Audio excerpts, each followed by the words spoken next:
Alright, so this is going to be a close reading of Adele's hit song, Hello. This is going to be a doozy. It's going to be a good one, I can already tell. So, as usual, we're going to take a close look at rhetoric, and we're going to consider this a rhetorical analysis. But, here's the thing with rhetorical analyses. It's essential that we consider all of the elements of the lyrics, the video, and so on to truly understand the rhetorical impact of the devices being implemented.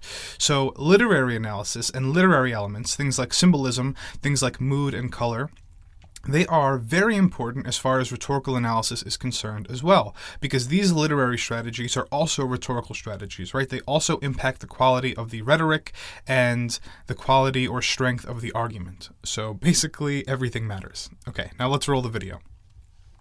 Setting is very important here. In rhetorical analysis, you ask, setting can be important too? Yes, of course, very important, because it creates mood, and in the style of visual rhetoric, even the imagery, even the setting have something to say, have something to prove, and have something to argue. So here we see our speaker. She appears to be in a fairly remote location. We see this long winding road, which might be an allusion to Robert Frost's poem, The Road Not Taken. In the poem, you may or may not recall that the poet is standing there as two roads diverged in a yellow wood, and sorry he could not travel both, and be one traveler, long there he stands peering down each as far as possible, until finally one is chosen. And he reflects, knowing that in the future he'll think to himself that the choice he made on that day, that road that he chose, will have made all the difference, even though both roads looked about the same.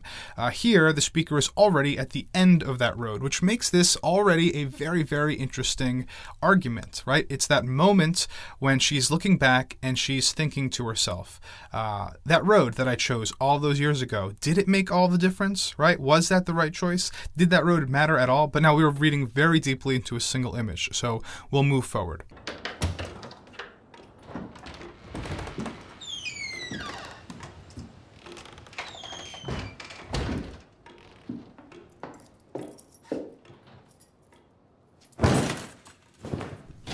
We also know that she is in an old place, in an old house, and likely in the middle of the woods.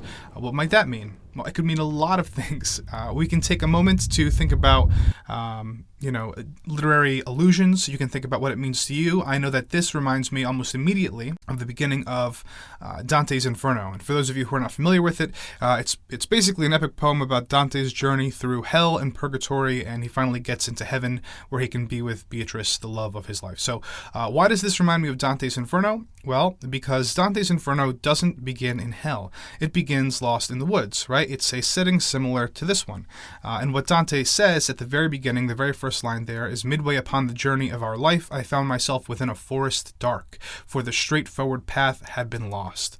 So in other words, the forest becomes this extended metaphor for the stage in his life. He's lost in it, right? He's made some turns that he might be second guessing at this point. He doesn't quite know where to turn next. He may have burned some bridges, made some choices he's regretting, and now he's lost. It sounds almost like a midlife crisis, right? So Adele is evoking very similar imagery in her video, and whether or not she is deliberately trying to make us think of Dante, she's probably not doing that. She is definitely having a very similar kind of impact. It's a very similar kind of argument. The context is the speaker is lost. Not necessarily lost forever, but lost, right? Suddenly lost in a very metaphorical sense, in metaphorical woods, looking for a way out. The colors of this video support that as well. In a literary analysis, we would talk about tone and mood. Does this impact rhetoric? Yes, of course it does. The colors are somber and dark. In fact, there are barely any colors, right? It's more like the absence of color in this video. And so the mood may be just as somber or lonely or lost. See how all of these things that we've talked about are kind of reinforcing each other at this point already? So the other interesting thing to consider visually is the perspective of the camera shots. They're shot in a fashion to make us feel like the speaker here is being watched. And who is doing the watching? Well, it might be a third party or it might be us. We don't really know yet. And the camera angles are going to shift in just a bit to put us even more in the speaker's shoes. I'm going to go out on a limb here and say that the purpose of this particular rhetorical strategy of the camera shots is to make us feel like we are the ones watching the speaker without the speaker really being aware of our presence. And this makes us feel like we're observing a more intimate and authentic experience, right? What the speaker is really enduring in this old house, lost in her life, rather than a performance, right? Rather than something that she knows she has an audience for. Now, as the clip proceeds, she begins uncovering old furniture. If this were a metaphor, what might it mean? What else might she be uncovering in this old house rather than old furniture? As suggested by all the dust, I'd say she's likely also uncovering the past, right? Old memories and so on. And what I'm wondering is this a choice? Does she want to be digging up the past? Or is this something that she has no choice but to do? Does she have to uncover that furniture? As far as argument is concerned, it certainly makes a significant difference. Think of it this way. When an attorney defends a client, he or she has no choice but to make an argument, right? But to take a particular stance, and the argument is affected in that way. No matter how truthful it is, it impacts the quality of the argument because we know the attorney must make that argument. This is different than if a random bystander, let's say, with no investment whatsoever in the case, made the same argument. It's more genuine, it's more credible. It simply strikes us as humans in a different kind of way. So the speaker in this video is constantly on the phone. The argument? Maybe the suggestion is that she is constantly trying to get in touch with her audience. That's probably it. Constantly trying to communicate, but struggling. Here's the soundbite. I've just got here and I think I'm losing signal already. Hello? Can you hear me now? I just got here tells us that this is new. And maybe the feeling of being lost, maybe the solitude, but whatever it is, it's new. And we also learn something very interesting about the audience. It's a person she is reaching out to in a time of need, a person who she's reaching out to in a time of desperation, right? For her own desperation, for herself in this present moment.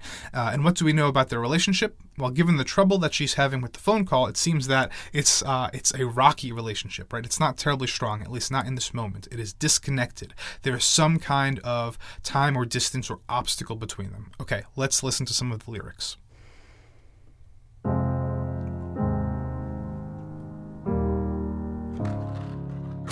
Hello,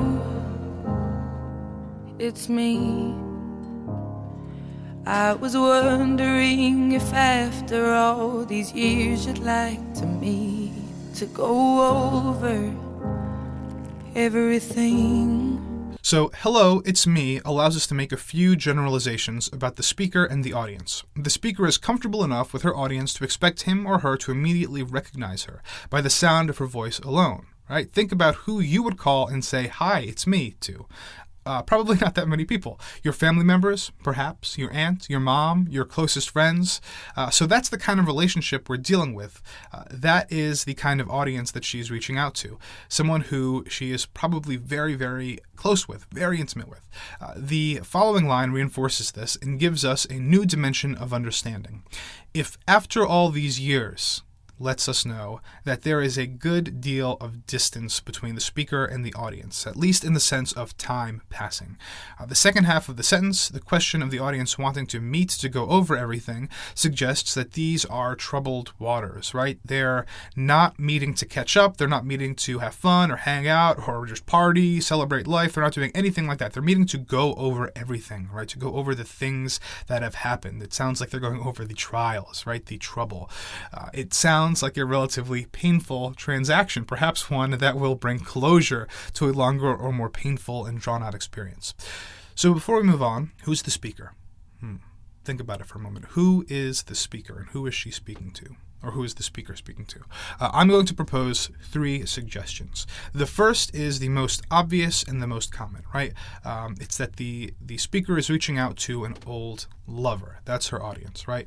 The speaker is someone who is in love and some distance has been created between that relationship, and now years after it's probably come to an end, she's troubled by it and she's reaching out to mend some of the wounds. Okay.